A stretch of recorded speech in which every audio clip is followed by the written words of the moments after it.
So today I will start your organic chemistry, paper A. The first chapter is fundamentals of organic chemistry.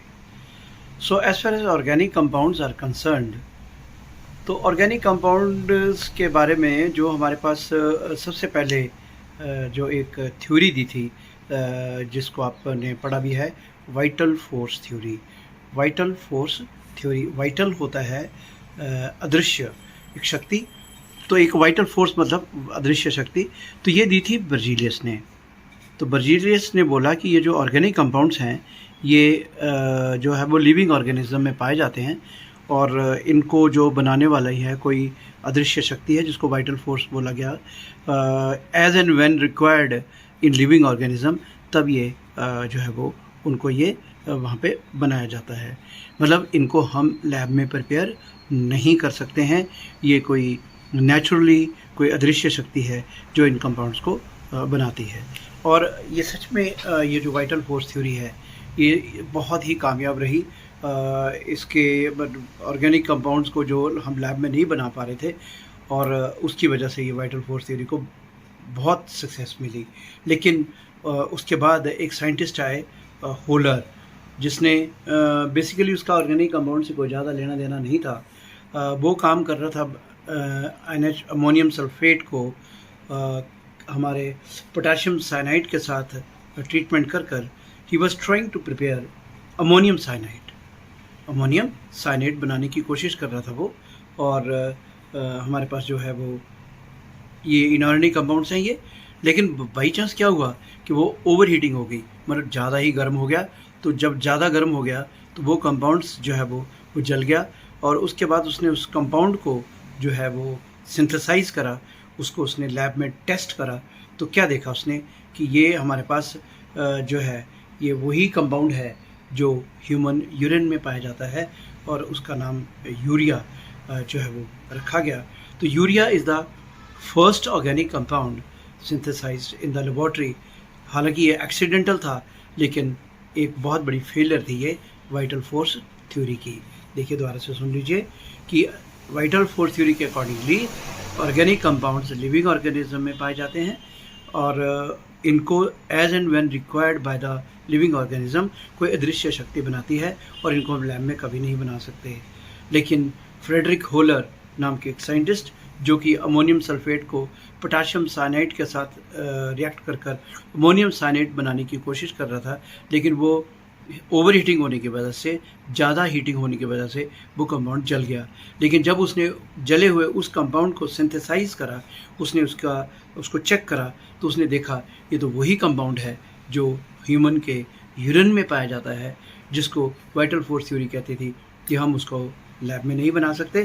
तो urea जो है वो first organic compound है जो lab में बना, दो एक्सीडेंटली। तो जब ये पहला ऑर्गेनिक कंपाउंड ये बन गया तो वाइटल फोर्स थ्योरी की जो वो फेलियर स्टार्ट हो गई। और उसके बाद तो हमारे पास जो हमारे पास है कितने ही ऑर्गेनिक कंपाउंड जो है वो लैब में जो है वो हमने सिंथेसाइज करने शुरू कर दिए। तो हमारे पास जितने अवेलेबल ऑर्गेनिक कंपाउंड हैं उनमें से 95% जो ऑर्गेनिक कंपाउंड्स हैं उनको लैब में अब बनाया जा सकता है। तो अभी तक हमारे पास 4.5 मिलियन ऑर्गेनिक कंपाउंड्स जो है, मिलियन मीन 1 मिलियन में 10 लाख होते हैं, तो 45 लाख से भी ज़्यादा ऑर्गेनिक कंपाउंड जो है वो हमें अब पता है, और जिनमें से 95% जो है वो लैब में बनाए जाते हैं। तो वाइटल फोर्स थ्योरी की जो है वो this is the great failure कि हम उसको लैब में नहीं बना सकते हैं। अब बात आती है ऑर्गेनिक कंपाउंड की डेफिनेशन की। तो ऑर्गेनिक कंपाउंड की जो डेफिनेशन है बहुत सिंपल डेफिनेशन है इसकी। मॉडर्न जो डेफिनेशन है वो ये कि ये हमारे पास कंपाउंड्स हैं कार्बन एंड हाइड्रोजन के, और बाकी जो कंपाउंड्स हैं these can be synthesized by replacing hydrogen with smaller elements like oxygen, sulphur, halogens, है ना। इनको रिप्लेस करके आप इसको बना सकते हो। तो it is the study of hydrocarbon और compounds derived from the hydrocarbon by replacing hydrogen with oxygen, sulphur, nitrogen and halogen. तो ये हमारे पास ऑर्गेनिक कंपाउंड्स की जो हमारे पास डेफिनेशन हुई। अब इसमें हमारे पास कुछ बातें हैं जो हम जिनके बारे में डिस्कस करते हैं वो हैं हमारे पास इनमें जो फिज़िकल इफ़ेक्ट्स क्या होते हैं। जहाँ तक फिज़िकल इफ़ेक्ट्स का सवाल है बच्चों, ये ध्यान से इसको समझना आप। जैसे हमारे पास ये dipole dipole interaction, organic compounds basically उनके बीच में जो है वो कार्बन क्योंकि कोवलेंट बॉन्ड ही बनाता है तो वो कोवलेंटली बॉन्डेड कंपाउंड्स होते हैं। लेकिन आपने पढ़ रखा है इसको, I will just let you know कि डाइपोल डाइपोल इंटरेक्शन क्या होती है। देखो राजे, वो ये कि जैसे आप कार्बन है ये, ठीक है ना, इस तरह से, और इसके साथ लग गया आपका हैलोजन, और हैलोजन आपको पता है बहुत ज़्यादा इलेक्ट्रोनेगेटिव होते हैं। अब इलेक्ट्रोनेगेटिव एलिमेंट क्या होते हैं? इलेक्ट्रोनेगेटिव एलिमेंट वो होते हैं जो बॉन्ड में जो इलेक्ट्रॉन्स हैं, जैसे इसमें एक कार्बन का होगा एक क्लोरीन का होगा। बेसिकली बात तो इन दोनों को म्यूचुअल शेयर करना है, लेकिन होता क्या है कि ये जो इलेक्ट्रॉन पेयर है ये थोड़ा सा क्लोरीन की तरफ को शिफ्ट कर जाता है, क्योंकि क्लोरीन में इलेक्ट्रॉन पेयर को खींचने की शक्ति होती है, जिस प्रॉपर्टी को हम इलेक्ट्रोनेगेटिविटी कहते हैं। अब देखो, ये इलेक्ट्रॉन क्लोरीन का नहीं था, ये मान लो कार्बन का था, हाँ ये इसका अपना था, लेकिन एक इलेक्ट्रॉन इसने खींच लिया अपनी तरफ। ट्रांसफ़र नहीं हुआ है, ट्रांसफ़र बात कुछ और होती है, खींच लिया इसने अपनी तरफ, थोड़ा सा खींचा है तो थोड़ा सा नेगेटिव चार्ज इसके पास ज़्यादा हो गया, इससे अपना ही इलेक्ट्रॉन दूर चला गया, इसके ऊपर क्या आ गया, ये पॉजिटिव आ गया। अब हमारे पास दो पोल्स आ गए, positive pole and negative pole, इसलिए इस मॉलिक्यूल को हम नाम देते हैं पोलर मॉलिक्यूल, और ये हमारे पास आ गई, इसको बोल देते हैं हम डाइपोल। दो चार्जेस, डाइपोल हमारे पास बन गया। अब इसी तरह से जो अगला कंपाउंड होगा वो भी ऐसे ही होगा, सी है ना, ठीक है ना, इस तरह से, और ये Cl, इसके ऊपर नेगेटिव, इसके ऊपर पॉजिटिव, ये इस तरह से। तो इसके और इसके बीच में जो है वो ये force of attraction, negative charge एक एलिमेंट का, पॉजिटिव चार्ज एक कंपाउंड का positive charge on another compound, दोनों में आपस में फोर्स ऑफ अट्रैक्शन, इसको बोल देते हैं हम डाइपोल डाइपोल इंटरैक्शन। अच्छा, फिर होगी हमारे पास इंड्यूस्ड डाइपोल इंटरैक्शन। जहाँ तक इंड्यूस का मतलब एक पोलर था दूसरा पोलर नहीं है, तो एक पोलर है, जैसे मान लो ए बी, ठीक है ना। अब ये जो है ये इसको इस तरह से समझ लेते हैं, ये मान लो इस तरह से डेल्टा नेगेटिव डेल्टा पॉजिटिव, लेकिन ये पोलर नहीं है, ये पोलर नहीं है, तो इसने क्या करा, इसको इसकी जो वो इलेक्ट्रॉन ये पॉजिटिव और ये नेगेटिव, इसकी इलेक्ट्रॉन डेंसिटी को अपनी तरफ को खींच लिया, जिससे क्या हुआ, इसमें भी जो है वो इस तरह से हो गया, ये इस पे आ गया डेल्टा नेगेटिव, ये आ गया डेल्टा पॉजिटिव। देखो ये स्फेरिकल था, जब इसने इलेक्ट्रॉन डेंसिटी को अपनी तरफ को खींचा तो ये हमारे पास इसकी स्फेरिकल शेप जो है वो ख़राब हो गई। तो अब इसके बीच में ये हमारे पास जो है वो पॉजिटिव चार्ज एक मॉलिक्यूल का, नेगेटिव चार्ज दूसरे मॉलिक्यूल का, आपस में फोर्स ऑफ अट्रैक्शन, तो ये भी हमारे पास क्या हुई, एक इंटरेक्शन जो है वो, ये फिज़िकल फोर्सेस हैं, ये परमानेंट बॉन्ड नहीं है, ये प्योर बॉन्ड नहीं है, इसलिए इनको हम फिज़िकल इफ़ेक्ट्स कह देते हैं। देखो यहाँ पर परमानेंटली डाइपोल था दोनों मॉलिक्यूल्स में, इसलिए बोला डाइपोल डाइपोल इंटरैक्शन।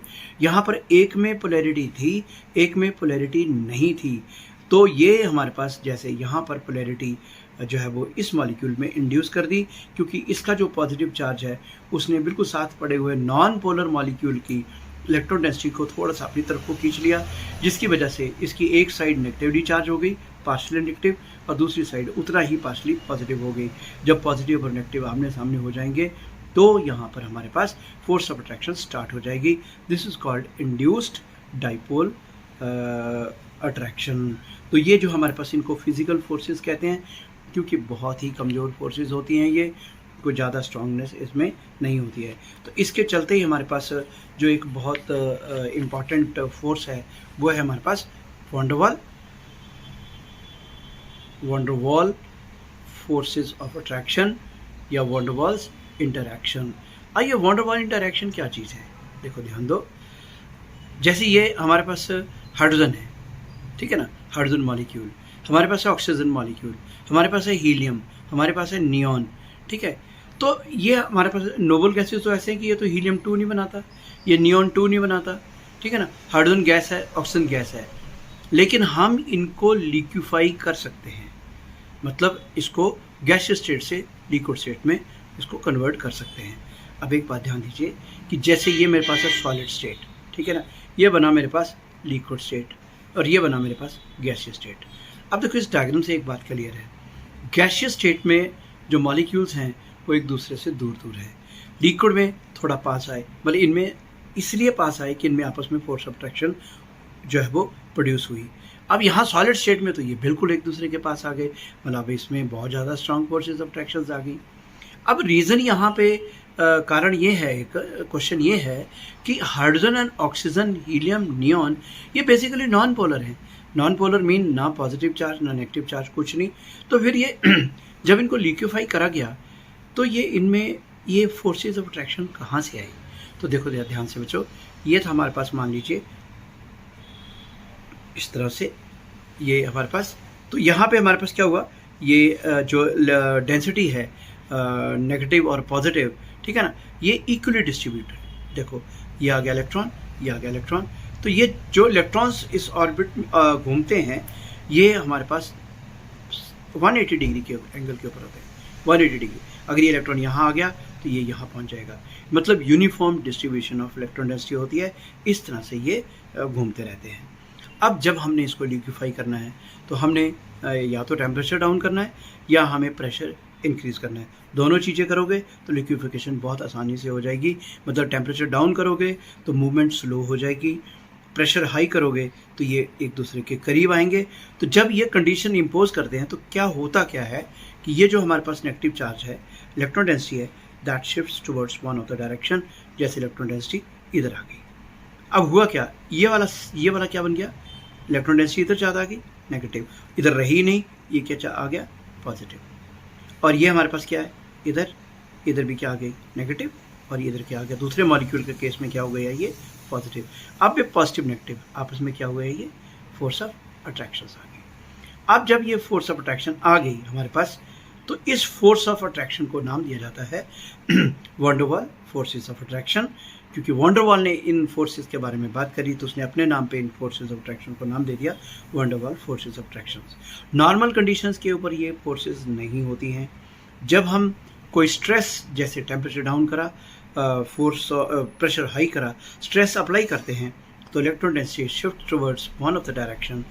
एक साइड जो है वो नेगेटिवली चार्ज हो जाती है, दूसरी साइड इलेक्ट्रॉन डेफिशिएंट हो जाती है, उसके ऊपर पॉजिटिव चार्ज आ जाता है, जिसकी वजह से हमारे पास सारे मॉलिक्यूल्स में इस तरह से अरेंजमेंट हो जाती है